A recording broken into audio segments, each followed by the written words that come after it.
Once we've established quorum, continuing on with the agenda, we will have the minutes for the 2021 meeting, this last annual meeting last year, approved, and then we'll move on to some community updates. So a couple things first. I'd like to point out that we are going to have a Q&A session at the end of the meeting. So you might have the urge to raise your hand, ask a question during the presentation if something grabs you. But we've sent out the link last week, as you noticed, and asked for questions ahead of time, which we did get some. And we've handed out the questions and answers in your packet that you have in front of you. So what you have there is the agenda for today's meeting, which you just saw there on the screen.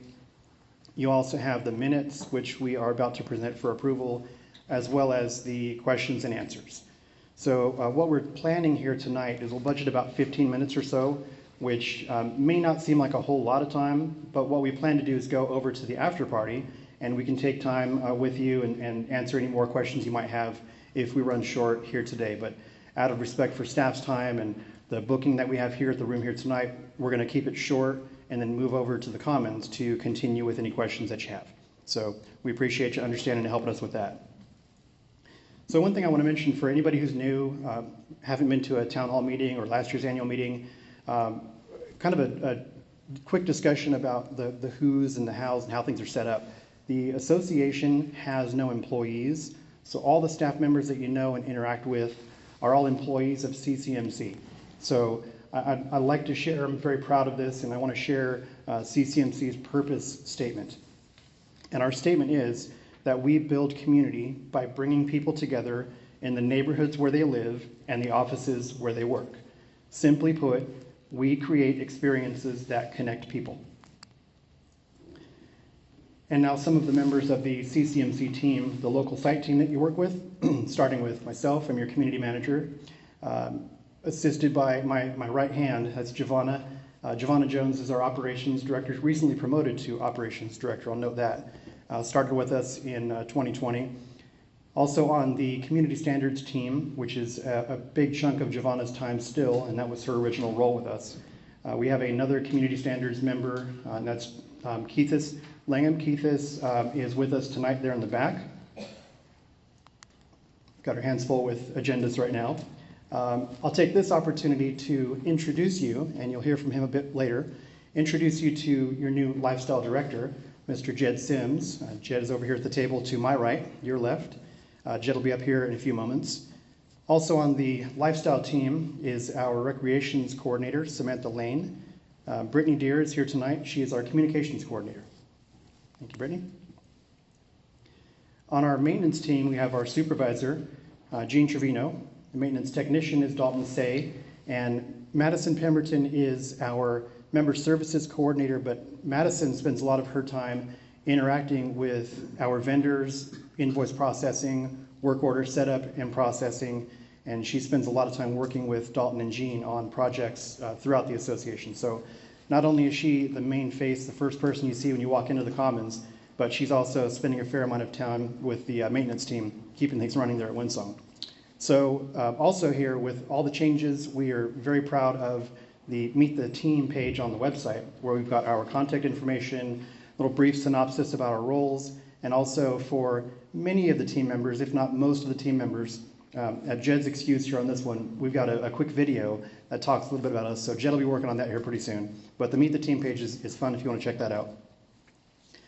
So the CCMC team continues. The folks I just introduced are on the left-hand side. We are supported by many, many others. Some are on this page here. We could go on, but I want to talk about a few here. Brett Wicklund, our Senior Vice President, is here with us tonight. Thank you, Brett. Alyssa Wilson is the Vice President of Resident Experience, and she is supported by Chelsea Bailiff, Manager of the Resident Experience. We also have Katie Allen, a name you might recognize, formerly Windsong Communications Coordinator. She's moved on to Communications Specialist in our corporate office, so Katie still continues to support Windsong Ranch. And then we have the accounting folks that assist us through the accounts receivables, accounts, general ledgers, and escrow team, as you see there as it continues on. I'd like to introduce the TELUS team, some of whom are here tonight, starting with the members of the Board of Directors.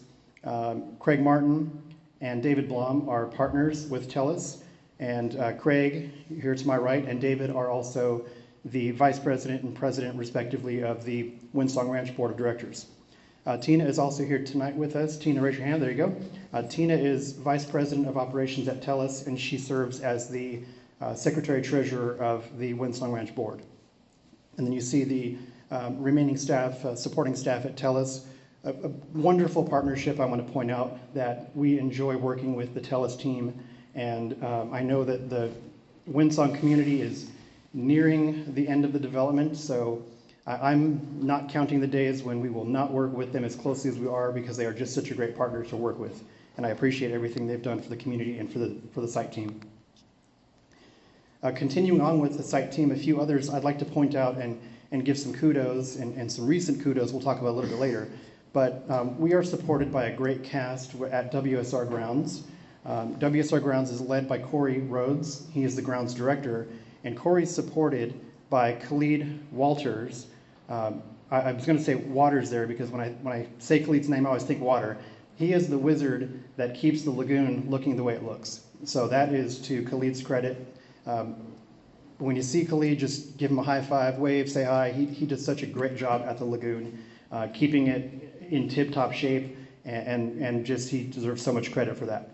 Corey is also supported on the ground side by Brock Whetstone, and Brock joined recently and has made a huge impact, and Giovanna can tell you how much of a difference he's made in taking over the new phases and really just jumping in with both feet, and doing such a great job with the grounds team, keeping the landscaping, the commons, the common area, planter beds, annuals, you name it.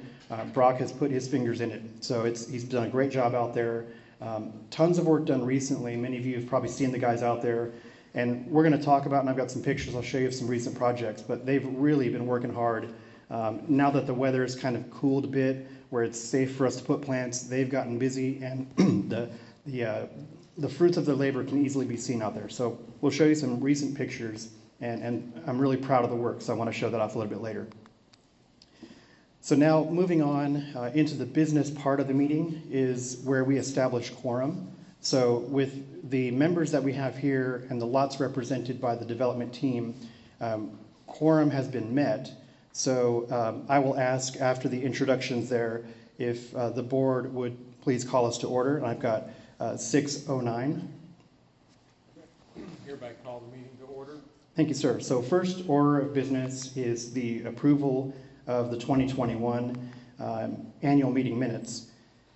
And the text is small even on this screen for me, so I don't expect anyone to read it out, but again, we have the printouts there with the draft. So we'll entertain at this point a motion from the board to approve the minutes as drafted, or hopefully not, but if there are any corrections, we can note them. Thank you. So Craig moves to approve. Tina seconds, thank you. And all in favor of the approval of minutes, and they are approved. Thank you, board. So now we're going to switch things up a bit. If you were here last year, you'll recall this is the point in the show where we go into the management updates. We talk about some goals and community updates and things that we're proud of talking about from the year past. But Jed's a busy guy. Jed and Brittany have an event to get to, because at the Commons we're doing a fun thing with s'mores and fire pits, and it's going to be awesome. So we're going to have Jed and Brittany come up here. Brittany is going to take over first, and she's going to talk about some lifestyle updates, and then she will introduce Jed, and we'll have him say a few words. So take it over, lifestyle team, so we can get you over to the Commons.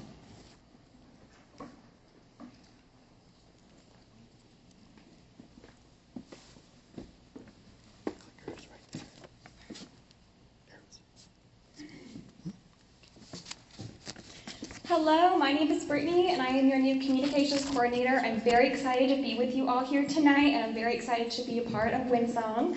And I'm here to give you a little lifestyle recap of all the events and clubs we've had so far, as well as an update into what's going on for the rest of the year. So on the calendar, we have 150 events this year in 2022, and you can find all of these events on our weekly newsletters, which I send out on Fridays at 5:30. And then those will be packed full of all the upcoming events you'll need to know. And we also have our community website. You will find our event calendar there. We We have our official Facebook page, which is the Windsong Ranch Community Association, and we have our community Instagram, Live Windsong.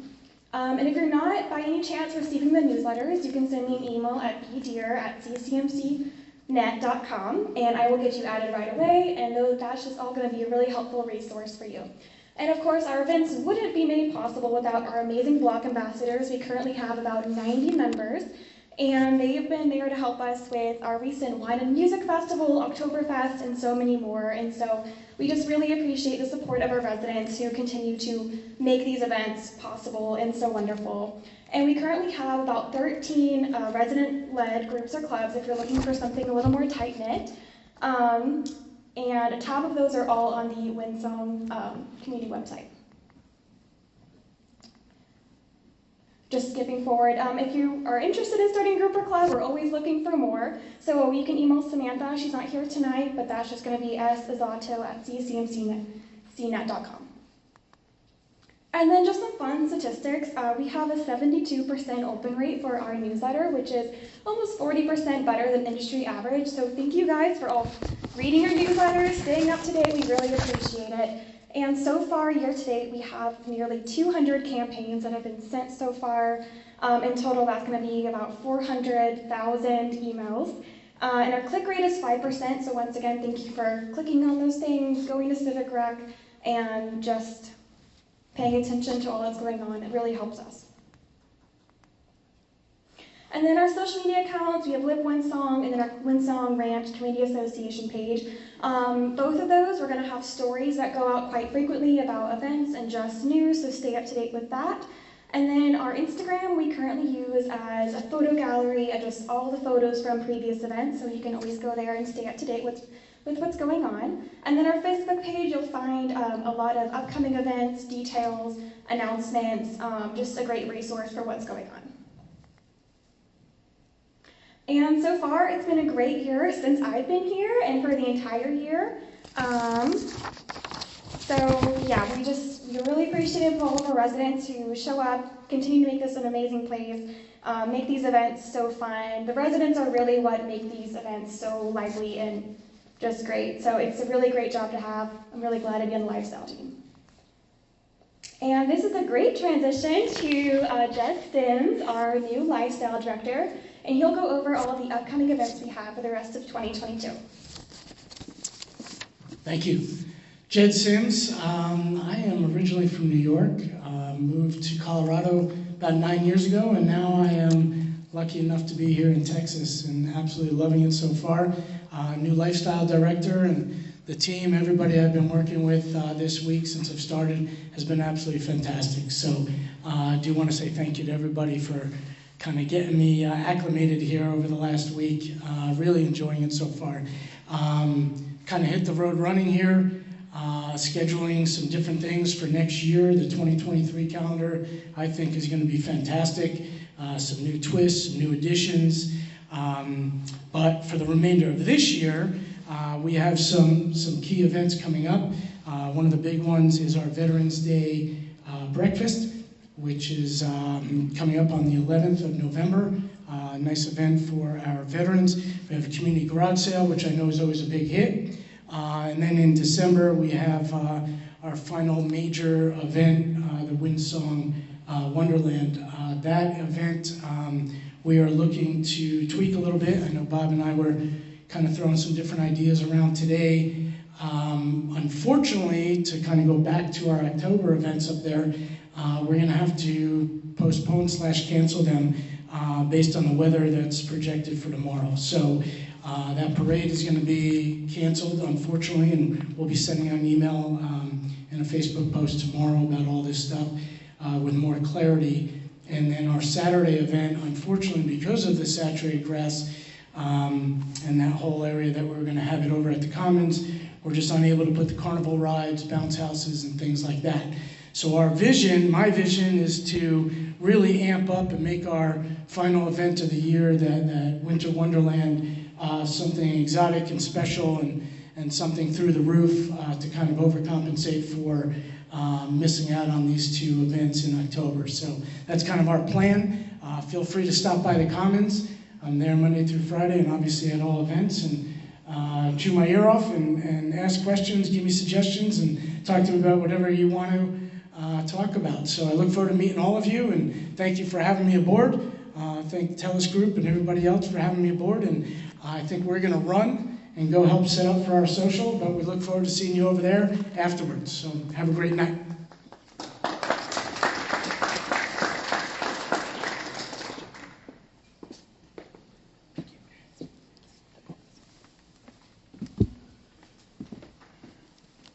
All right, thank you, Jed. It's unfortunate, kind of a bummer that Jed's first presentation is saying, we're canceled. It won't always be like that, Jed, but welcome to Texas.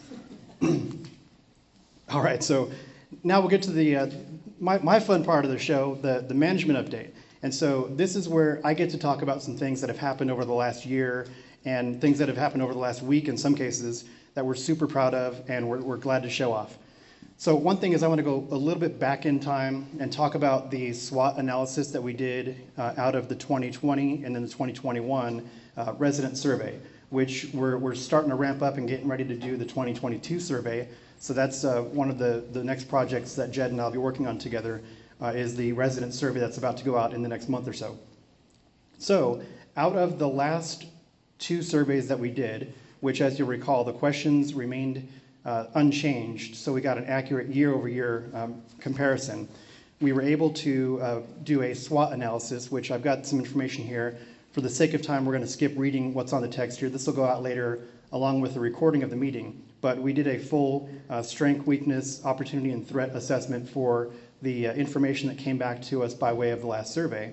And some of the things that we came out of were the strategic planning initiatives that rolled out in 2020 and 2021. So I'm going to talk about a few of those tonight.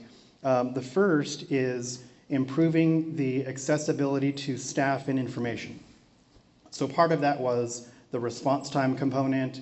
The other was making sure that our town hall meetings were geared appropriately to hot topics. So you may have noticed that staff members from the town have been at our last few town hall meetings. That came out of us talking to you to find out what are some hot button issues in the community and then figuring out who the right person from the town was to bring to the meetings. Something else that we're proud of is the Meet the Manager meetings. We hold those monthly. It's at the end of the month on a Wednesday, so we had one last night. Many familiar faces in here, some really good conversations, very informal. So I say this typically at the top, although last night it was all familiar faces, so I saved the opening presentation because you've heard it now so many times. It's informal. There's no presentation. There's literally and figuratively no agenda. It is just a chance for us to get together, talk as neighbors, as staff, and just get together and see what's going on in your life, what kind of questions do you have, and how can I answer things or provide information you may be looking for. So I'm very proud of that. It's been a huge success for us, and I have to say, and most will agree, this tends to be a very villas-heavy meeting, which is not a bad thing, because there are a lot of things going on in the villas. We'll talk more about later in some of the presentation slides, but a lot of landscaping issues and concerns that have been addressed over the past few months. So very proud of how those interactions have gone. Another thing we're very happy about, and this really came out of an interaction with the town, and that's our community enhancement and maintenance projects dashboard. That's something that you'll see on our website. There's an example of it on the next slide. That you can go on our website, click on it, and see progress and tracking and financial information and budget information for projects, large projects that we do. And I got that idea from the town of Prosper, being a nearby resident, wanting to know when this road's going to go in, when this stop sign's going to change to a signal, and those sort of things. The town introduced this, and it was just an eye-opener. It's live updates, it's real-time updates, and when the staff makes changes, you can see it right there. So I love what they do with that. Every time I see them, I give their engineering department kudos for how much help that is, and also for giving me that idea to do it here. I mentioned having Prosper representatives at meetings. Another thing I want to talk about here, it's a bullet point here, and again, typically the meetings are a bit villas heavy, so I'm going to talk about a villas point here, is there's a document known as Exhibit A. So if you go on our website and pull up the e-binder, you can search the term Exhibit A.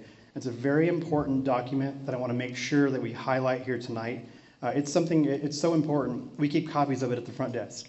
So when Villas residents come in and visit us, or if someone calls us on the phone, it's something we reference, hand out to them, because it shows, it's a maintenance responsibility chart is what it is. So it shows you what you're responsible for, what the association covers, and if there's any gray area, we have that conversation. But that's something that we typically cover at meetings, and again, we have it handed out, but that goes to the accessibility and information component. So we're happy with the improvements there. Community standards information, quick show of hands. Has anybody seen the videos that Giovanna did that are on our website? If you haven't, thank you in the back. You do yourself a favor, watch the videos. I'm going to give you a hint and spoiler. The fourth one's my favorite, sort of a take on the Geico commercial. Giovanna, Dalton, a couple of our residents did a great job with that. I mean, they really should be actors professionally. It's a great video. But it's an educational series. So Giovanna put together this series that talks about the life cycle of the enforcement process. So when I report something, what happens? What, are you seeing something before I do? How does that work in terms of doing the applications, getting it streamlined through the process? Is it delayed? What happens? How do we get it done quicker? She kind of walks you through the application itself and what the components are. So some really well done videos. And I'm just grateful for her putting that together. And again, it's on the website in the Community Standards corner. So if you find that page on the website, the videos are right there. They're YouTube videos, so click on them. They'll open mobile or desktop, and they're just great. I can't say enough good things about them. Event updates and recap. This is really a Brittany component, but event updates and recaps is where we put together the Facebook events and event calendar with the details monthly. So we had some residents voice concerns that either we weren't putting out the full information soon enough, or they wanted it sooner, or the calendar itself was too bare bones. Click on a link and it talks about the event by name and date, but nothing else. And I'm planning, do I want to go to the event? Do I want to see details? So we've addressed that by putting the full calendar information up there sooner. And then we've also created the monthly recap videos, which have been popular. So moving on, and again, not to make this too Villas heavy, but I'll cover this here quickly. There was a key update as of this month. October 1st, WSR Grounds, who we mentioned earlier, WSR Grounds assumed maintenance responsibility for the Villas neighborhood. The contract with Woodlake Outdoor expired. We did not renew it. We've contracted with WSR Grounds, and so they have started as of the 1st of this month. So we're excited. We've seen the WSR Grounds team in action, and we've seen them sort of as the progression of the community goes through the installation company. There's a warranty period. When that warranty period has expired, WSR Grounds then comes in to take over the maintenance. And we've frankly seen improvements once they've taken over and gone through and done the once over and then start the maintenance from there.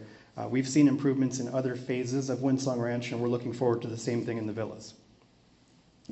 In terms of communication improvements, I mentioned the website and newsletter and the video series updates. We did a mid-year survey, and we're happy with the results, saw improvements there. And the one I'm going to skip down towards the bottom with the community-wide plant replacements that continued into 2022. I'll show you a couple slides there. But I'm going to focus on the common area landscaping and the frost-damaged strategic plan initiative we had for this year. So just talking about that and in a little more detail, and you saw this at the July Town Hall meeting. So I'm not going to regurgitate the whole slide here and all the information, but what the goal was to show the residents what our thought process was. Kind of go into the hows and whys. Why did we make the decision that we did to replace the plants when we did?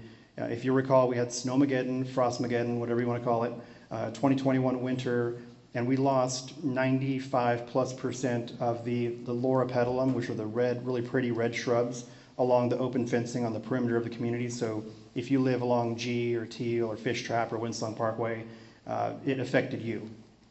There were a lot of unhappy residents for very good reason. Unhappy with the speed with which we replaced the plants, and then eventually the size of plants which we replaced your beautiful, established, in some cases 3, 4, 5-year-old shrub. There were a lot of different components and moving parts to that. Number one, the nurseries, the growers, were also hit with the frost, so they were starting over again. Everyone along with us that went to market trying to replace plants, it created a supply issue. There were pricing issues that were a result of that, basics of law of economics. There were a lot of challenges that we faced, to put it mildly. And understanding that at the end, you're faced with what the result was.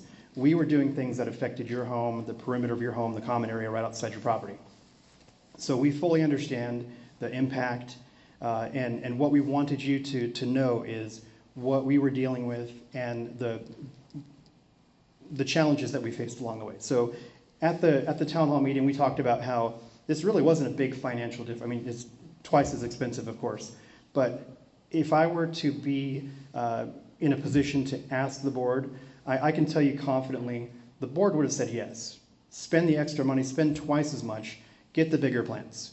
I was showing you here that we received a proposal from our landscape company who talked to their wholesaler to get pricing. And it was pricing only, there was fine print on the proposal. It said this is for example purposes only. If you sign this proposal and send it back signed, approved, I can't get these plants. So it was just an exercise to show us what the plants would have cost if they were available, which they weren't, even in 2022. So that's what we found out this year. We're checking off this strategic planning initiative as completed because we've presented you with the information that we had in front of us. We couldn't get the bigger plants that we wanted to. Even if we could have, it would have been twice as much. But again, that would have been a financial impact that we would have taken to allow you to have that screening that you once did have.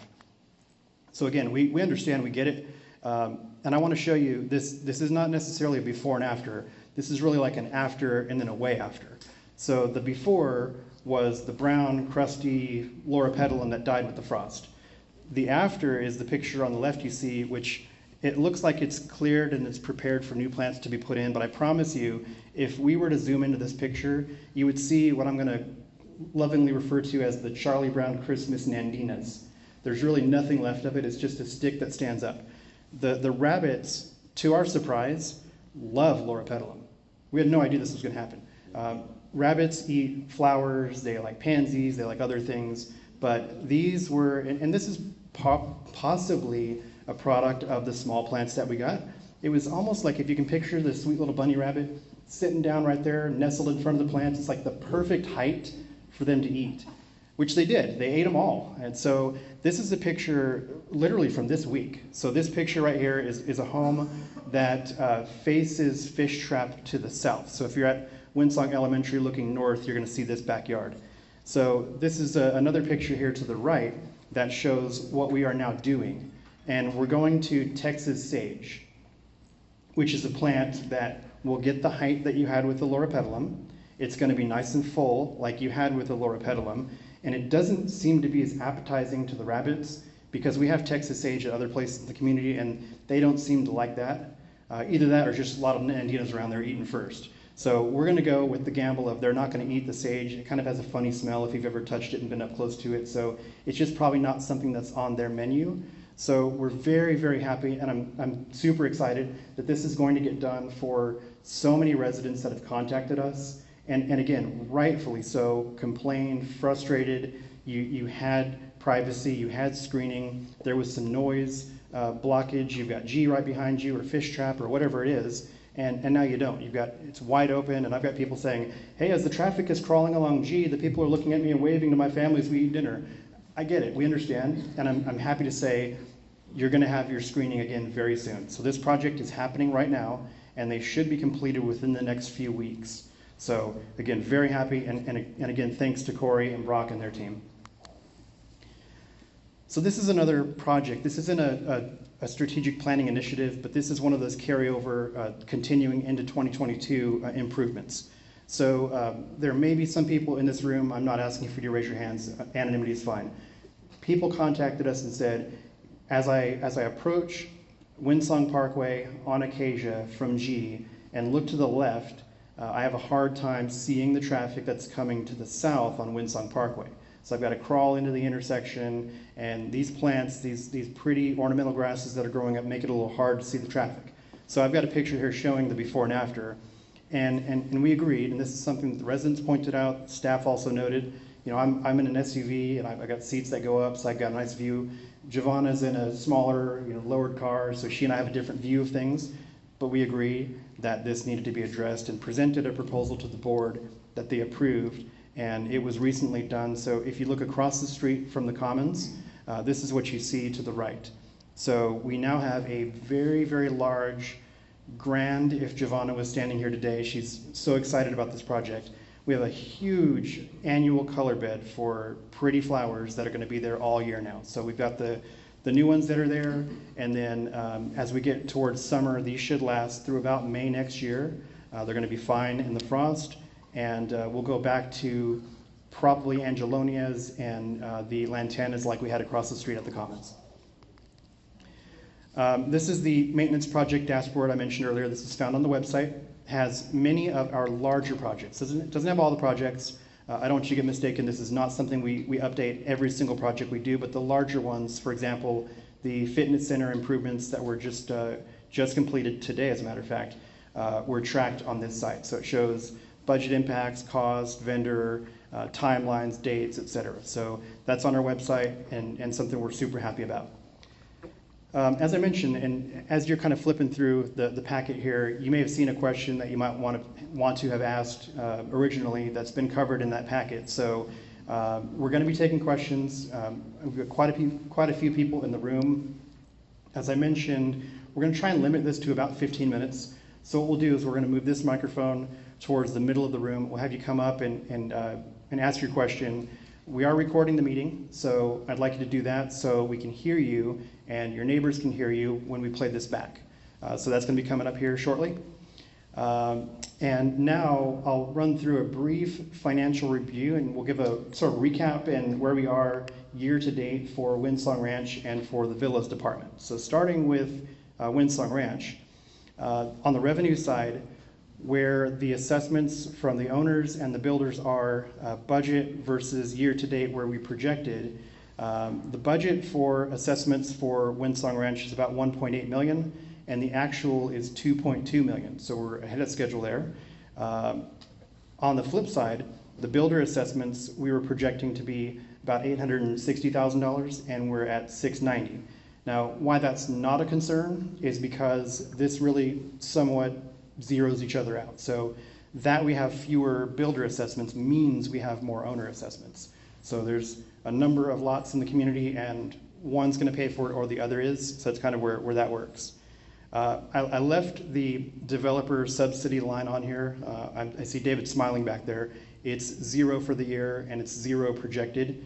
So there's no developer subsidy, and that's to say that the community is beginning to stand on its own 2 feet and support itself financially and going forward. On the expense side, we've got the admin in general, and so that's where the lifestyle events budget, everything that Jed and his team are doing, administrative, staffing, falls under that category. The budget for the year to date ending in the end of September was about $980,000, and we're at $927,000. Contract services, which is our largest component, and that is for all of the services that we're contracted with to maintain and operate the community. So think lagoon operations, landscaping is probably the biggest one, pool monitor, pool service, porter service, those all fall under this category here. We were budgeting to be at 2.37 million, and we're at 2.5 million. So we're a little under budget, in good shape there. On the repairs category, the budget was 148,000, we're about 146, so pretty close there. Parts and supplies, 70,000, and the actual is about 75,000, so we're a little off there. Utilities is a big miss, and I'll talk a little bit about that. We were budgeting by this time this year to be around 261,000, and we are at 558, almost 559,000. So the biggest component of that category where we're off, the biggest variance, is in, not surprisingly, the water category. So didn't quite budget enough to allow for the drought that we saw this year. we actually lowered the water budget from last year to this year, even though we've taken on more phases and more land to maintain and water. But with the new wells being online, we were planning to be a bit lower than where we were last year. But then, of course, the drought hit, and we're having to pump so much more water than we had planned. So that's where that big miss was. Electricity was also a bit over budget. If anybody's noticed, we've had the event lawn lights on most evenings there at the Commons. I just think it's beautiful. It's such a well-placed area, and have noticed that folks, if I go out after a late Meet the Manager meeting, coming through, there have been instances where I'll be called out to shut off the sprinklers from overflowing in the community garden. So I'll come out here at night every once in a while, and I see people out. I see families out enjoying the event lawn, where kids are playing soccer, or parents are walking the dogs, strollers out. So it's just a beautiful setting, inviting, and that costs a bit of money to operate those lights and keep them on. I mean, you've heard the parents argue about, shut the lights off. Well, I've let the lights on. And so we're slightly over budget in that category. We'll address that next year. If that's something the board wants to allow, keep going. But again, I think that's a nice touch that we do in the community, and it seems to be something the residents have embraced as well. The insurance is another component where by percentage, we're quite a ways off. We're projecting to be at 71,000, and we're at 83 so far this year. And insurance is another one where we got projections and guidance from our agents, and yet we still came in a bit higher than where we expected. On the Villas side, the revenue component is right where we thought it would be. And this was I'll take a little credit here. The projections and how we came in, credit due to the staff and who works on, my partner over with TELUS, gave us a really good number when it comes to the owner assessments. Of course, we didn't budget for any builder assessments, and the reason why is typically when Grenadier builds a home, when they're finished with the home, it's already sold. So typically it'll close escrow in the same month, and the assessment that begins when it closes escrow is right there with the owner. There have been a few instances where Grenadier still owns the home on the first of the month, so they're responsible for paying the assessments. That's why you see about $4,000 in that line where we didn't plan for any. So not a bad thing. It's a little extra assessments that we weren't planning for, which will make up for some of the misses on the expense side. So in contract services, like with the Windsong Ranch Department, which is a new change for this year, we have the additional landscape or the extra plants, replacement plants, in the contract services category this year, where it had been in repairs in prior years. So that's the main reason why you see the contract services so far over budget. We're a little bit higher than expected on the contract landscaping side. The last invoice we received from Woodlake was a little higher than expected because how they billed their invoices was seasonal. And so they had more mowing cycles in September than we were budgeting, because it was more of a flatline budget in that category. So that pushed us a bit over, but primarily it's the extra plants in the community. Repairs is a little higher, and that's primarily irrigation repairs. We're projecting to be about 30,000, and we're at 45. A lot of mainline leaks, primarily a product of the drought, the ground getting very, very dry and contracting and moving around, and the pipe underground doesn't appreciate that. So lots of leaks that the crews have been repairing. Parts and supplies, virtually no usage there, a budget of $2,700 and just under $200 there. Utilities is another one that we're way, way off on that. We were planning to be about $22,000 for the year so far, and we're just under $100,000. That's again a product of the drought and having to put so much extra water than we were planning to. But also, and I'm going to be delicate with this, when WSR Grounds took over, found that the irrigation system was still on the summer schedule when it probably could have been dialed back a bit. But we were watering 6 days a week and 3 times a day, and it was just a crazy schedule that we probably could have saved a month on, and that set us back by quite a bit. In insurance, this is another large percentage and large dollar amount that impacts the villas greatly. We were planning to be about $140,000, and here we are sitting just under $205,000. So that was a big miss on insurance. We're projecting another increase this year. We'll budget for it. But again, the budget and the increase that we were expecting this year, we didn't budget enough. Bob, that's really an industry thing, isn't it? It is. I mean, it seems like what happens is they'll suggest that we raise by a certain percentage, and sometimes the bids will come back even higher than that. And then, of course, in the Villas neighborhood, we're still adding buildings throughout the year. So part of that, looking at this slide right here, if looking at the revenue side, we've got a little more revenue than we were expecting. While that's a good thing, we also have expenses related to that, i.e. insurance, that we're carrying on additional buildings that we might not have been planning for. So this is a slide we enjoy sharing because a lot of times the question will be raised about, how much of in a percentage based are my assessments going to X? It might be a pet project, something you really enjoy, or on the flip side, it might be something you really don't like and would wish the association didn't do. And it might surprise you to know that that's such a small percentage of your $441 a quarter.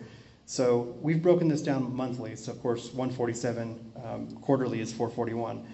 By month, you'll see that the largest piece of pie here, and we're going to be sending this whole presentation out later, so you'll have the slides. But this shows that the biggest piece of pie is in the contract side for Windsong Ranch.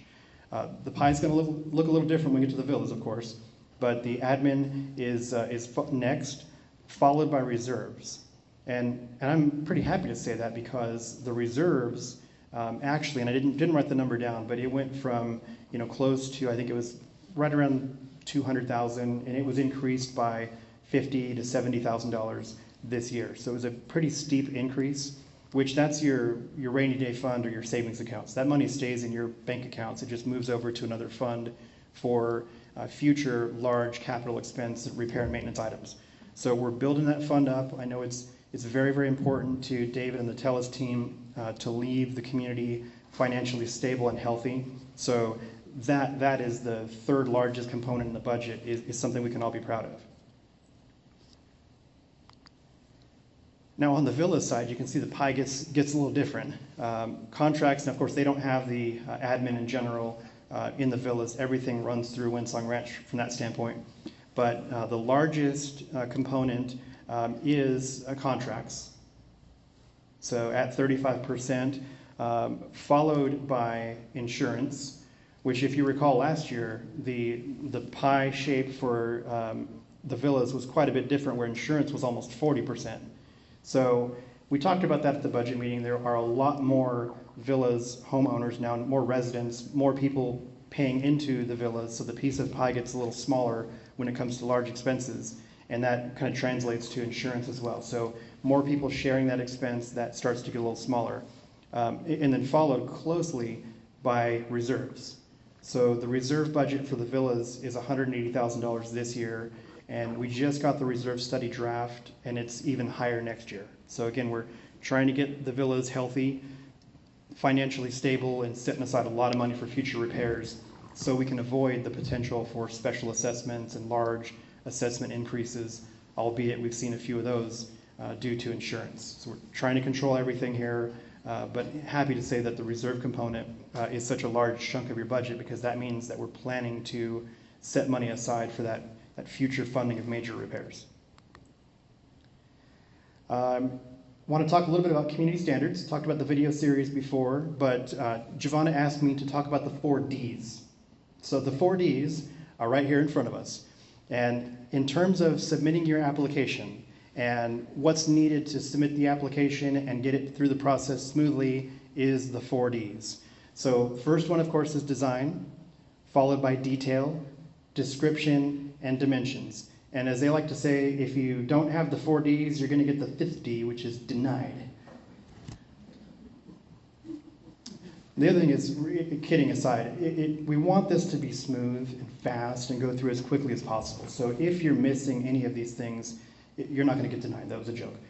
What happens is you won't even get reviewed. So it won't go to the reviewers unless it has all the information, because that'll just gum up the works and slow things down. If they're asking us questions about, well, what do they plan? Or where's the pool going to go? Or are the setbacks addressed?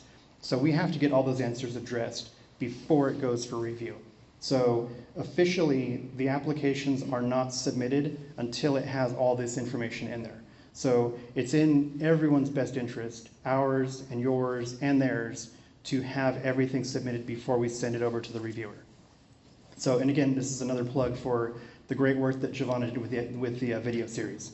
So the educational video series is on the website. If you have any questions about the process and how to submit applications, try watching the video, and after that, give Giovanna a call, a visit, an email, and she or Keithis would be happy to walk you through the process. I want to touch on this because this is a communication that went out from the community recently, over the past month or so. An email came out from Windsong Ranch talking about the application process, and specifically with vendors. And just I want to take a moment here just to reiterate everyone. And I had a conversation with a resident recently where they were asking about ramifications. You know, what happens to the contractor if ... And really, it's all between you and your contractor, because they contract with you. There's really no relationship between the association and your contractor. So if they do something wrong, if they start early, which I'll talk about a little bit more later, that's all between you and them. If there are issues, then that's between you and us. So when it comes to vetting and due diligence, the association really doesn't have a hand in that. And we got a lot of calls and visits after that email went out about, you know, who are we talking about, what vendor. That was a general comment to say, do your due diligence, check references, be careful, and that's just good sound advice. The piece I mentioned here about your project, and this is very important. We've got a couple of examples this week, is do not start a project before you have written approval from the association. I can't make that any more clear. It's in the documents, and nothing but bad things happen if you start early. There can be very, very costly improvements that are necessary. You know, if you start work and it's in the wrong spot, you got to have your contractor fix that. And again, that's between you and them. That cost is going to be borne by you in all likelihood if you didn't have association approval. So again, I'm not saying that to wag my finger or anything like that. It's for you to be careful and avoid all the pitfalls and the heartache that come with starting work early, starting without approval. And a recent example, and I'm not going to name names or talk about what project it was, but the story was the contractor, the vendor said we had approval. That doesn't work. You're going to get something from Giovanna or Keithis that's going to be written association letterhead that says you're approved. Here are the conditions, or no conditions, or whatever it's going to be. But until you have that document that says you have association approval, please don't do any work. A couple of quick stats. I know Brittany had some stats, so not to compete with that, but Giovanna's pretty proud of the year that she had with David and the TELUS team and all the work they did reviewing so many applications that were submitted over the last year. So this graph here shows you how many applications were submitted for review last year. And last year, I believe it was just over 330 applications. And you can see so far year to date, and we still have 2 months to go, we're at 312. So we're on pace to pass what they did last year, which of course, product of having more homes in the community. You know, everyone moves in, wants the pool, wants the pergola, outdoor kitchen, everything that goes with it. So more houses comes more applications. So that work is only ramping up, and another reason why we have 2 people in the community standards department now. So they're there to handle all that work and volume.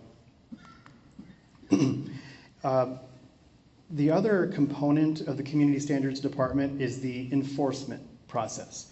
The one we don't always like to talk about, but we're going to talk a little bit about it here because we sometimes get questions from residents, reported issues from residents. They'll ask us about what our processes are. The first thing I want to do is talk about what the process is, because it is a little different here at Windsong Ranch. And even previously in my career, how we handle things at Windsong Ranch. It's a lot different than just getting a standard form letter in the mail saying, you know, slide your trash cans in, don't park your boat in the driveway, don't do this, don't do that. What we like to do here at Windsong Ranch is we will pick up the phone or send you a quick email and establish that communication and try to open dialogue with you before going to the enforcement and violation process where you get the form letter. We do send the form letters out, but that's really a last resort. We really, really try hard to start by approaching you. It could be in person, it could be on the phone. Again, most likely it's going to be an email.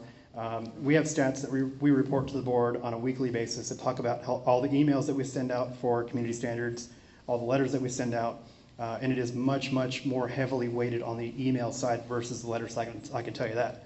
But did want to mention, we got some stats up here about some of the items or issues that we're pursuing. And you can see most of them are landscape related. That's a little over 50%. And part of that is, the frost issue from last year kind of carrying over to this year. It's well past time to replace dead plants, dead bushes, dead trees.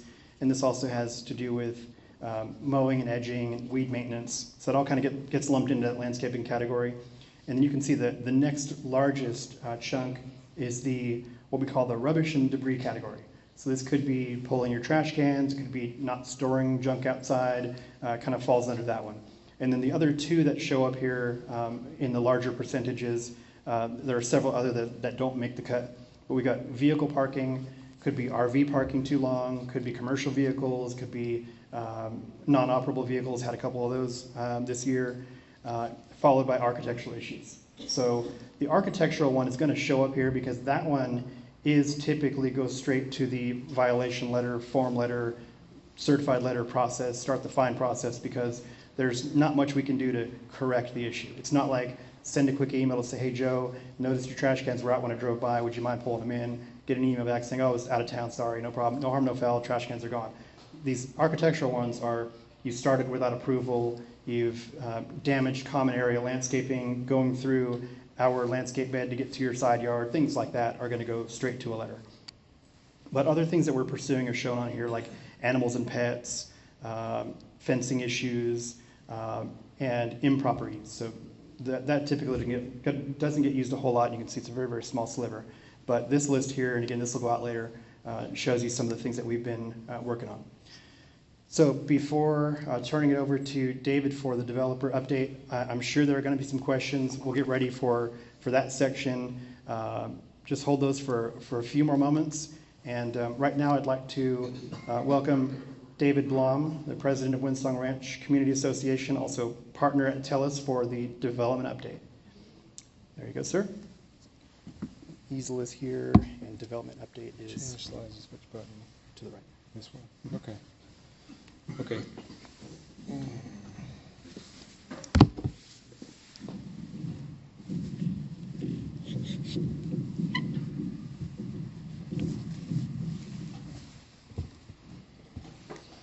Thank you, Bob. How many of you were here for last year's annual meeting? Okay. Okay, good. Well, we appreciate having you out again. I'm going to be very quick. It's hard to believe that 9 years ago we broke ground on the first phase, and here we are literally over 2,000 lots later, 2 amenity centers, including the lagoon. It's crazy to think what's actually been built in 9 years. So I'm going to go in order here of what I think is important to you all.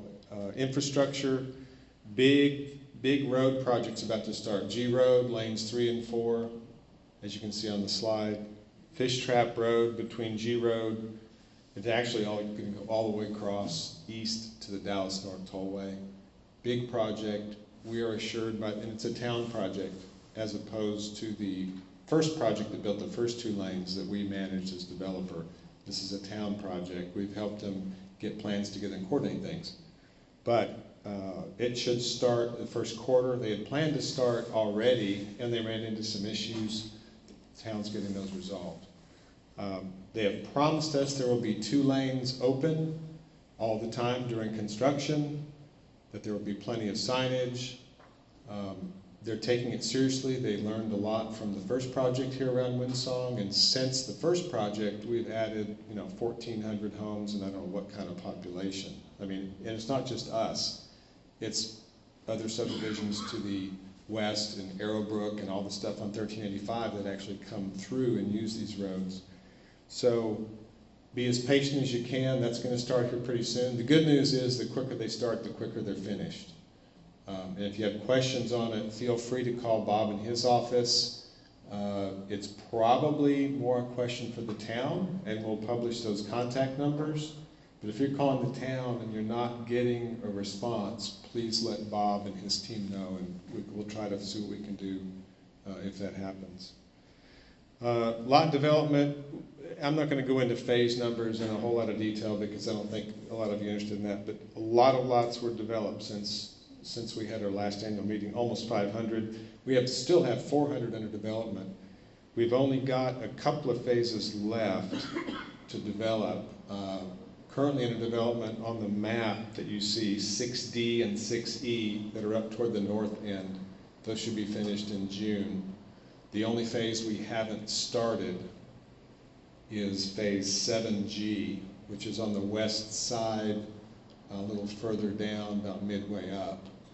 That's a replacement for what 7F is on this map. That's it, and we expect that we'll have 7G completed by the end of next year.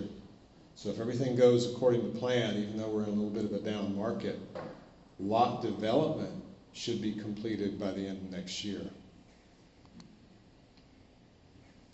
New model homes, if you've driven around or taken advantage of the hike and bike trails, Trophy Signature built a new model way up north in phase 8. We've got a couple of new models that have been built around the 3rd Amenity Center. They're around phase 6B, 6C for Shattuck and for Tradition.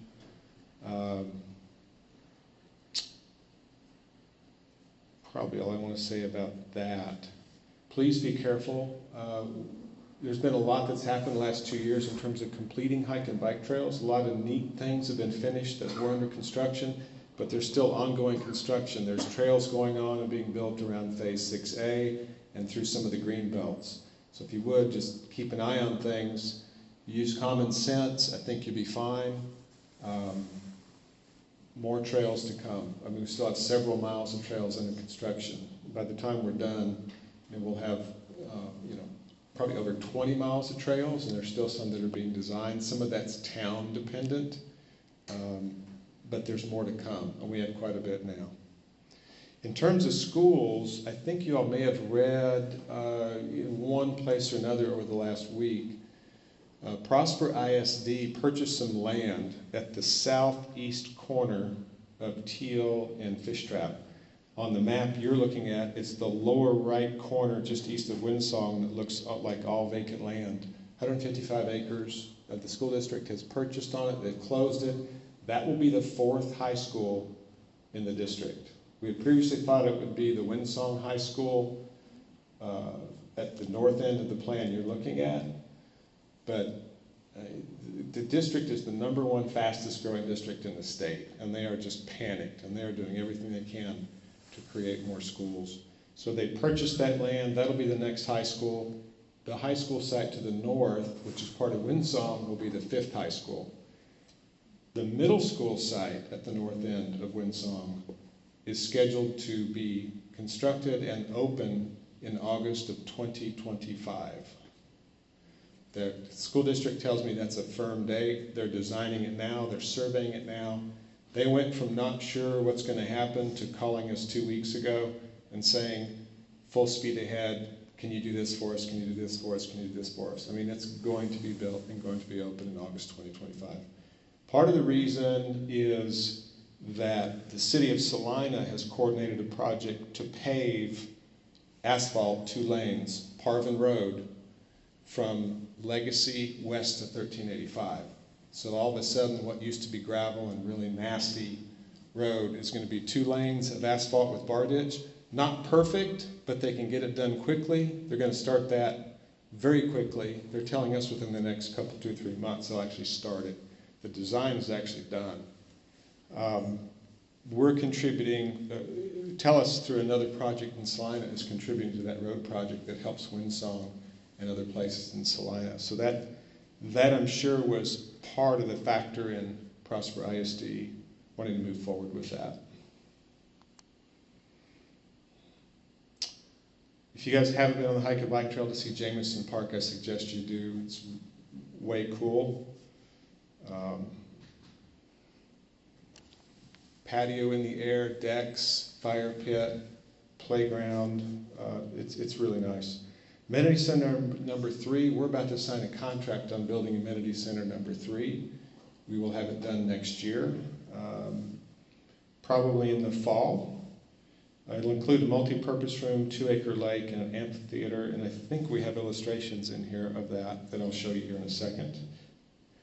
Amenity Center number 4, let me go back. Amenity Center number 4 is up on the north side, near where Teal Parkway turns right, or turns east onto Prosper Trail. That will be, at this point in time, I think this is what's going to be, is a pickleball complex with the playground and some other improvements. We're finalizing the design on that now. We're projecting to start construction on that late summer next year. So as the 3rd amenity center is finishing, we should be starting the 4th amenity center. And there's some illustrations here. The bridge that goes from Windsong Parkway into this section is on the right-hand side of your drawing. That is the architecture and what it will look like. We've been under design on this for, geez, Chris, 9 months or a year. This will be overlooking the pond that's already existing and that's currently full, that you see out there now if you've been out there.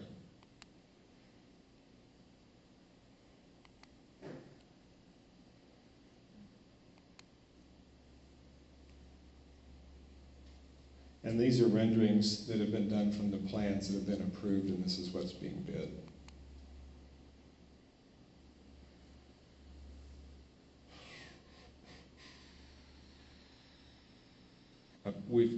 Either Bob or I have covered what's listed on this slide. I'm not going to read the slide to you. If you have a question about it, keep it in mind or write it down. We can catch it during Q&A. That's all I've got. Who do I turn it back to? Okay, I'll turn it over to Bob. Thank you all for your attention. Sir?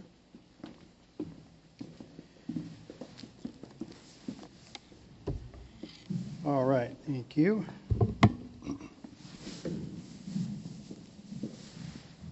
Always tough following David.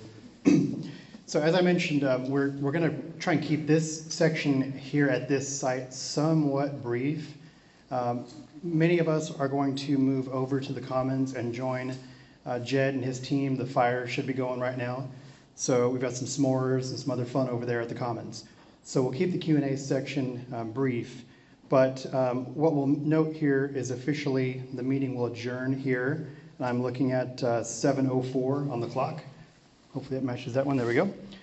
7:04, we will adjourn the annual meeting and we'll go into the Q&A. But before we do the Q&A, I do have a quick announcement to make, and this may be part of the question and answer session, so I might be able to help some here. But I want to take a moment here and advise you that the association has been sued. Carl and Patricia Johnson have sued the Homeowners Association, claiming, among other things, alleged discriminatory enforcement of a rule that prohibits having drinks out in the lagoon. The association has filed an answer denying all allegations and intends to vigorously defend the claims. If you would like a copy of the lawsuit, please visit our website. It's in the public records section of the website, in the document library. This is not the first lawsuit filed by the Johnsons related to Windsong Ranch. They filed a previous lawsuit against the pool monitor company engaged by the association. The association wants owners to responsibly enjoy the lagoon.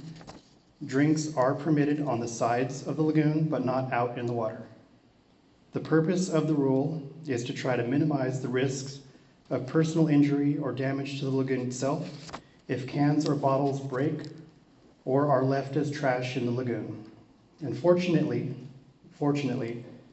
most owners follow the rule.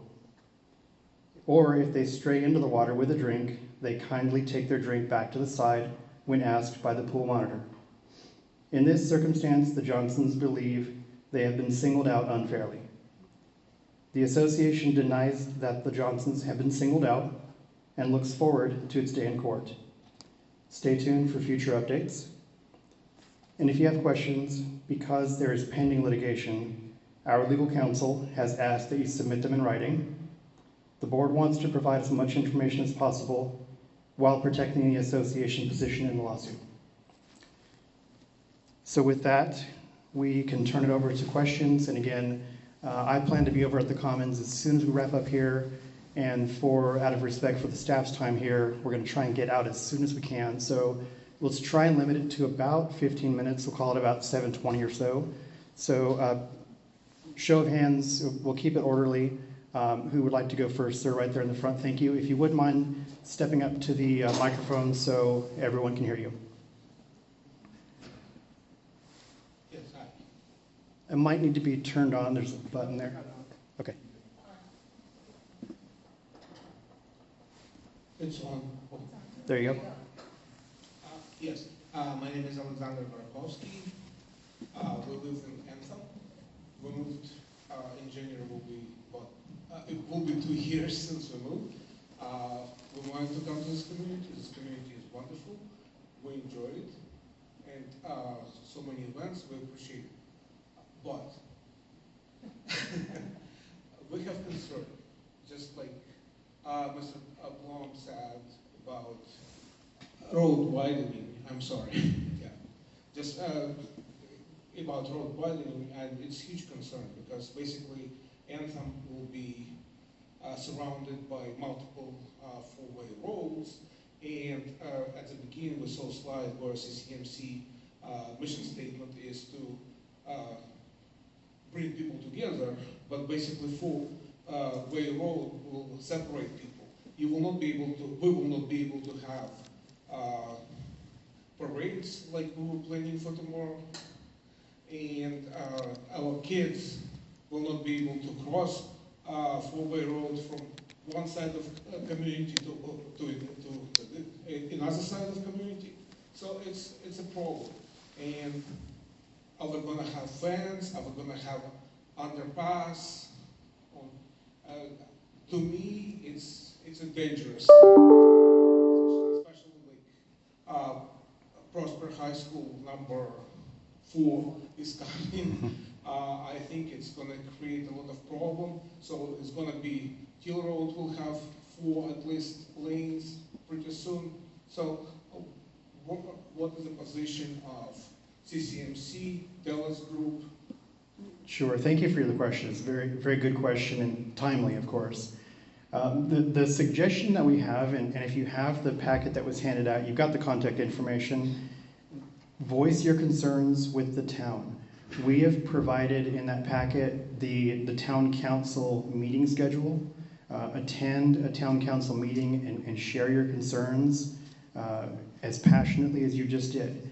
There's also the contact information for the director of engineering. And I can say that Mr. Hewlin Webb has been a good communicator. He listens to the residents, and I know he's eager to hear from anyone in Windsong Ranch who has those concerns. So the traffic safety issue has come up with regards to traffic and flow of traffic and amount of cars on G Road, which you just mentioned, but also when it comes to 4-lane and what do we do here and safety concerns, he would be the best person at the town, if not the council themselves. Contact Mr. Webb first. His information is right there in the packet that you have. And I think David wants to add a few comments there. Yeah, thank you for your comments. A couple things I want to add to what Bob said. With the road project, there will be a traffic signal that's installed at Fish Trap and Windsong Parkway, which will have controlled crosswalks. Are you aware, or if you're not aware, we do have a subgrade crossing on the hike and bike trail. We're also told that on the plans, and I've seen the plans, when they finish these roadways, there will be sidewalks and hike and bike trails on both sides. And from that standpoint, it's the best that we can do planning as a developer. We've known from the start that ultimately G Road is scheduled to be multiple lanes. Fish Trap's scheduled to be 4 lanes. Teal ultimately, if you look at the town's thoroughfare plan, is ultimately meant to be 6 lanes. That'll occur way in the future if it ever occurs. So you have valid concerns. We've done everything we can as a developer from a planning standpoint to address those, but there's just certain things with growth that have to occur. So we've done the best we can with the thoroughfare plan that we have to live with. No, I think you're good for the question. Yes, ma'am. And then we've got a question over on this side of the room. Thank you. My name is Diana Spector. I'm his wife. There's certain things that he did not ask, so I will. So at least when is the deadline for that, for the road to, you know, the widening of the road basically to end on Fish Trap? Yeah, and that's a great opportunity for me to talk about the town's dashboard, their smart sheet dashboard, similar to what we have. They keep the updates and the timelines. You can see from a design standpoint, engineering to when the project starts. They have all that information. If you go to prospertx.gov and click on their engineering page, it's a big yellow tablet-looking button that says community projects update, something along those lines, capital improvement projects. If you click on that, it'll have listed out and numbered. S is for street, P is for park, etc. So if you click on the one related to the street you're concerned about, it'll have all kinds of detail in there, including the project manager for that particular project. So I mentioned the director of engineering, but there's also the project manager for that particular project who you can reach out to with those kind of questions. And if they're going to be on schedule or if they anticipate delays, they could share that sort of information with you. Okay. So I read some of the questions here, and some of the answers are pretty vague. For example, you say contact the town of Prosper, etc. I understand that, but what are we doing as a community in order to nudge them to put some kind of sign, some kind of stop sign or something like that at Commons and Acacia where kids cross all the time? Yeah, and as sorry, was that the end of your question? Okay, sorry, didn't mean to cut you off. I put in there specifically, that's coming. So that sign is happening. In terms of timing, I have to be a little vague because it's not our project. So the town is the one dictating the schedule. We know it's happening. We don't know exactly the schedule yet, or we would publish that. We would provide the information if we have it, we just don't quite yet. So I then kind of segue into the town contact to ask about that. But I know on their website, they're going to keep those projects updated when that's going to happen. I don't have a best guess on when the sign is going to come in, but as soon as we get the update, we send weekly newsletters. So as soon as we get that information, it'll be less than a week before we'll provide it to you. And you're talking about... Sorry, Oh, sorry, no, I can't help myself. Just In order to speed up those signs, the flashing signs, et cetera, that are according to the town standards, rather than wait for the town to figure out how they pay for it, TELUS just said, hey, we will pay for the sign, we will pay for the equipment. Will you put it in and maintain it? And that's why Bob speaks so confidently. They are doing it. It's going to be it's going to happen quicker than it would have because we've said, hey, we'll just pay for the equipment, even though it's supposed to be town, to accelerate it. Well, that's great. That's good for us. In terms of, thank you for that.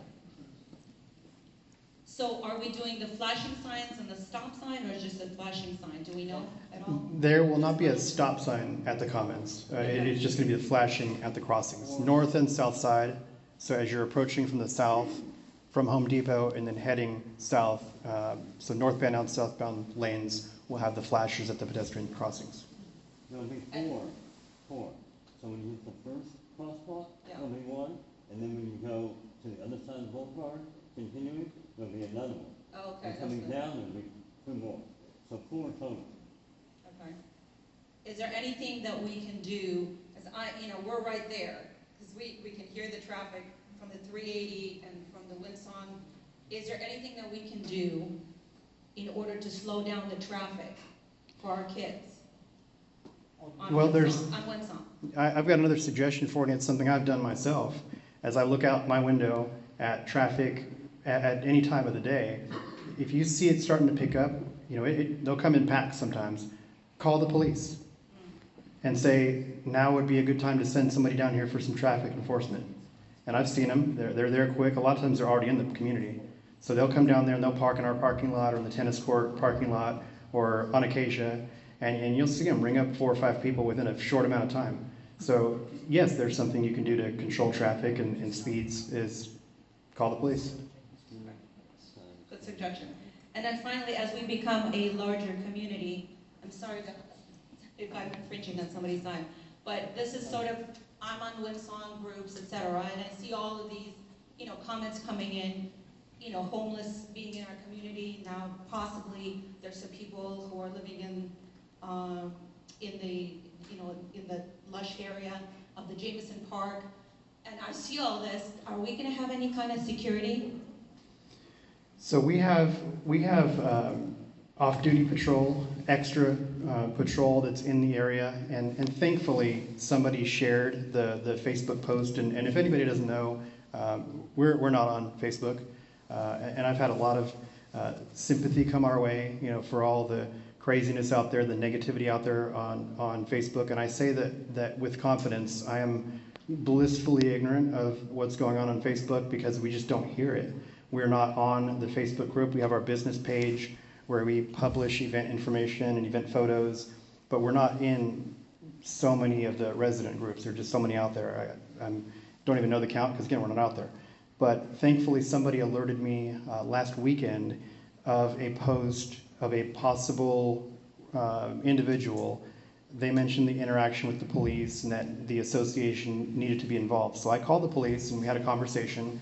And what's necessary, because it's a question for the property owner. That's what it came down to, is they wanted to hear from the property owner that we were filing a complaint.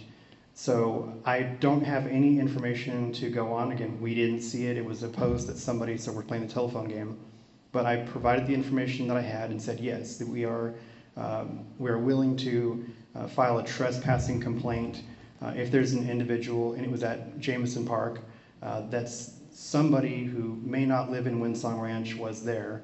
So I gave that information to them and said, yes, if there's somebody who's approached, or if a resident calls and has a concern and you go out there and they can't produce identification saying that they're a resident, then yes, we can consider that a trespassing issue to remove.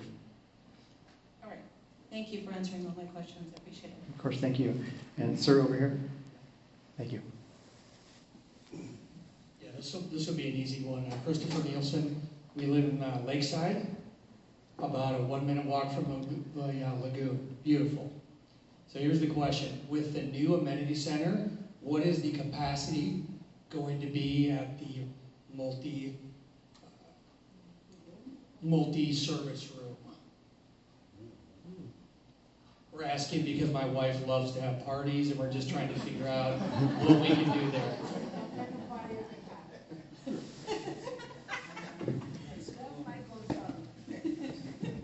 Hard to step in between the podium. The correct answer this evening is, we don't know. How many square feet is it, Chris? The building itself is about 3,500 square feet with an HOA office next to it, but it was designed to have roll-up doors and have spillover into the area underneath the trees. So you're talking about 3,000 square feet plus or minus air conditioned be usable, roughly?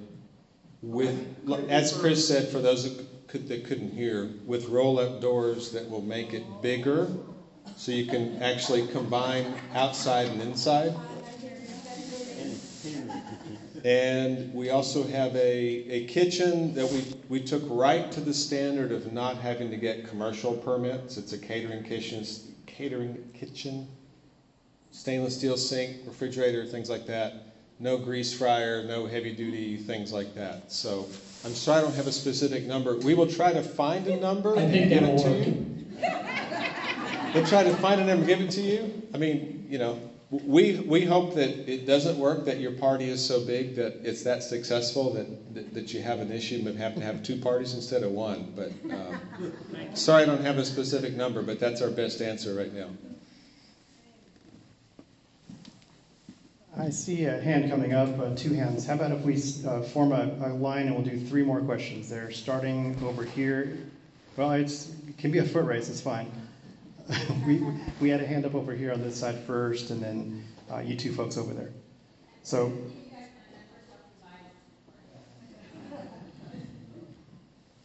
all right, we've got 3 more, then we will wrap and head over to the comments for any more questions that you have.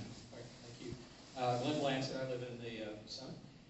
Just a question on the budget and the numbers that I saw there a little while ago. If you look at those, their expenses are about twice or more than the revenue. So I'm probably not familiar with HOA financial methods, but I don't understand, is this, are we set up to where whenever TELUS leaves us that we're going to be seeing some gigantic increase on monthly dues, or explain how we can continue to survive that? It's a very easy answer, and it's a great question, so thank you for bringing that up. For the presentation purposes, a lot of times and I'm going to say you're probably a little higher level on the accounting side than most. What a lot of the residents want to see is the assessment number.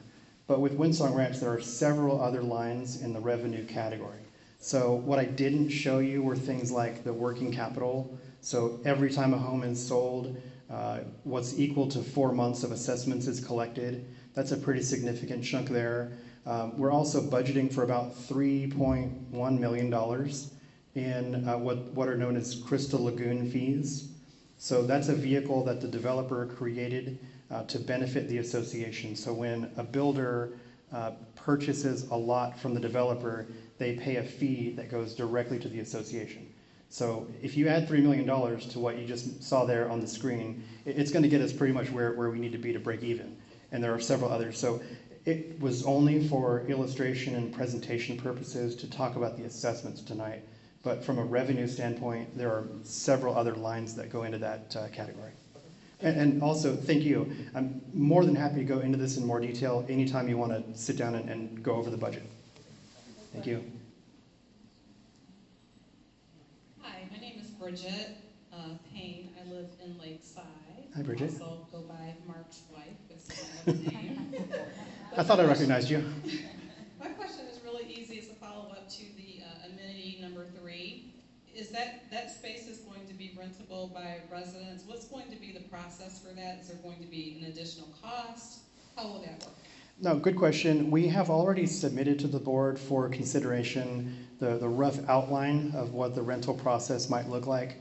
Not unlike the lagoon, if you want to reserve the lagoon for a private party and essentially close everyone out, reserve it for your use entirely, then there would be a fee involved. What the fee is and what the structure is and how many rentals a day we would do, those things are still to be determined. You know, again, we're still waiting to see the exact size and capacity before we can make those determinations. But I think it would be safe to say if your party is going to reserve the entire facility and be exclusive to your party and essentially keep the others in the community out, there would be a fee for that purpose. So again, what that is and what it's going to look like, we're still ironing out as the details are finalized on the building side. Thank you. Hi, my name is Donna. I have a couple of questions. One, to piggyback on the tracking system that you guys have for repairs. Mm-hmm. So when you submit it to Windsong Ranch Landscape, Mm-hmm. when you follow up with them, do they tell you it's been completed, or do you, like a tracking, because I know I've reported something for 11 weeks and it's not been like a sprinkler head. And that means it's just simple, but if we are so over budget on water, then our sprinkler heads, if it's running 3 times a week, this is just the one that I've seen repetitively, except for 11 weeks. We are wasting a lot of water, a lot of funds with that, and that's not in the villas, that's in a common space. So what is the follow-up to close that out? Is it just you're telling them that it's broken broken and they tell you they fixed it? So no, we have a tracking form. It's a basic spreadsheet, and it lists out by category. So you've got maintenance categories, irrigation, approved proposals. And as I mentioned in the form, Q&A, that when we get resident reports, or if we report things, it goes on the appropriate category. We meet with the landscapers on a weekly basis and review that spreadsheet. So everything we've sent them last week should be on that spreadsheet. We talk about it, what's closed, they have completion dates on it, or if it's in the future, projected completion dates. We review those and project health, and then all that gets submitted to the board. So that there's a project you're saying, or a project or repair that's gone on 11 weeks concerns me more than a little bit. I've gotten a response every single time I've emailed you that we're going to let them know. It took 4 weeks for them to flag it, and then I've sent. But I mean, that's just one of several, issues. So another question, like all the irrigation lids, there's so many flipped upside down that's a hazard. So are they responsible for flipping those back over, or are we going to get sued when someone steps in that hole, when they step off the sidewalk and step in it? And if I just leave my house on Pavonia, make the loop, and head to Home Depot, by the time I hit the edge of our property, I've probably seen 12, 15, just in that stretch that those lids are flipped over. So is that something that's on their list? That's a safety issue to me. Agreed. So that why is that not being addressed somewhere? I can't be the only person that sees these upside down and wonders whose child's going to fall in this. Well, no, and that's an expectation I think we should all have, that as they're passing by, we shouldn't have to issue a work order to go flip lids back over. As they pass by and see it, I would expect that to be done. And the villas, inside of our fences have not been mowed in many, many weeks. So is that being addressed? Because the landscapers are saying that they did not know they were supposed to mow inside fences. Yeah, I got that feedback the first week, and I think that was just a bump in the road and a learning experience for the new landscape crews. We've had conversations with them the last 2 weeks when we've met to make sure that we're training all the new crew workers that they know to go in the patios.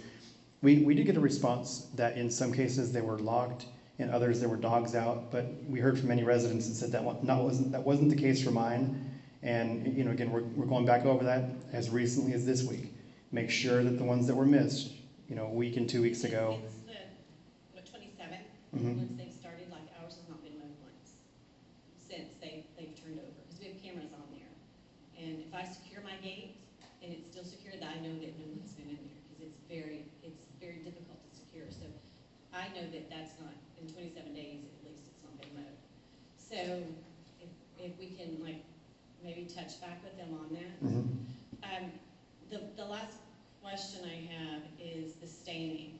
This says that the funding for this portion of the staining was included in the 22 budget, and we're hoping to begin that to start by the end of the year.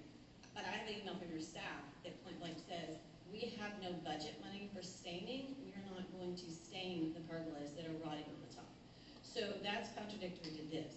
So how do I know what you give to the public or what do you tell us privately? Because the top of mine needs to be stained, and if I need to go and spend my money on something that's an HOA responsibility, I need to know.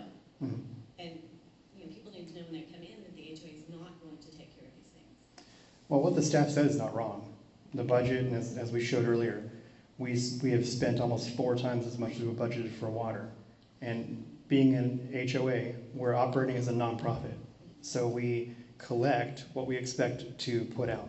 So that $246 that we're collecting each month, some of that was planned or budgeted for wood staining and repairs. Not a large amount.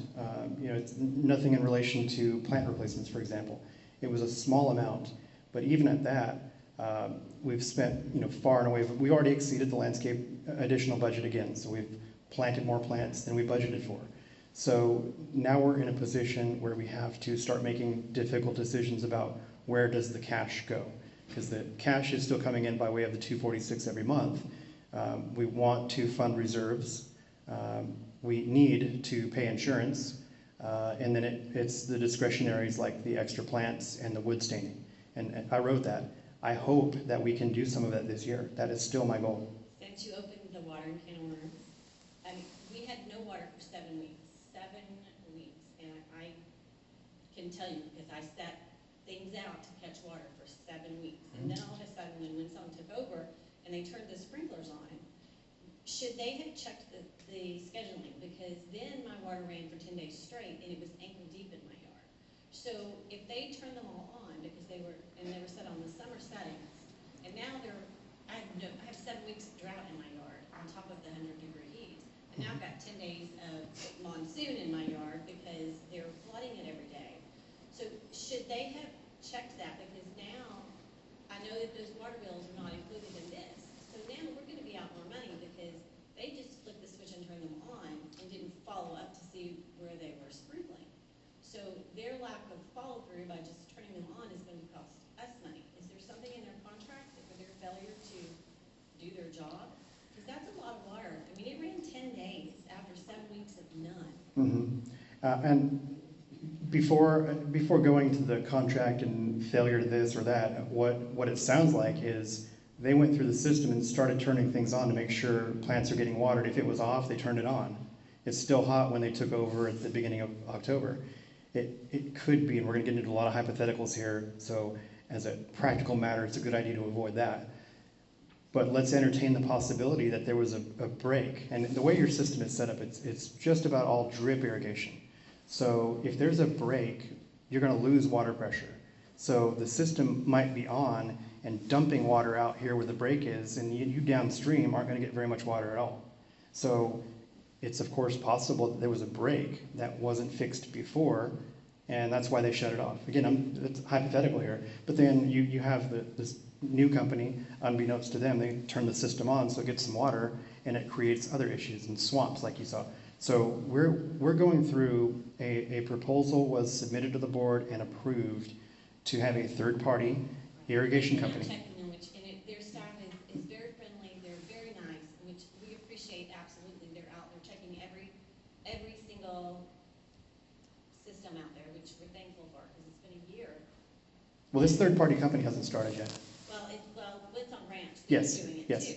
Who you're talking about, yes, they did start ahead of time. The other company is going to take a while, a few months. They're talking about getting us ready for spring plantings. It's not going to be an easy task at all because there's just so much out there, and that we do appreciate for Winsong that they are. I see all the flags that they're putting out. So they're like Yes. issues, yeah. There are going to be lots of flags out there. So all I would say is if you can, I know this is a lot to ask of a Villas resident, and I don't say that facetiously, I mean it sincerely. It is a lot to ask a Villas resident to be patient, but right now that's what I'm going to ask for, is let... We've been there, You have... been very, very patient because it was 7 weeks of drought and then 10 days of... But let's be patient with the new company. Yes. We are. Let them get their feet under them. A few questions that contradicted what we've been told over here. Understood. Thank you for clarifying that. All right, folks. Well, I appreciate the discussion. Those were some great questions submitted previously and some really good questions tonight. I appreciate that. And hopefully you'll all join us at the Commons. It's going to be a fun time. And if there are any other questions or discussions, I look forward to continuing that over there. Thank you.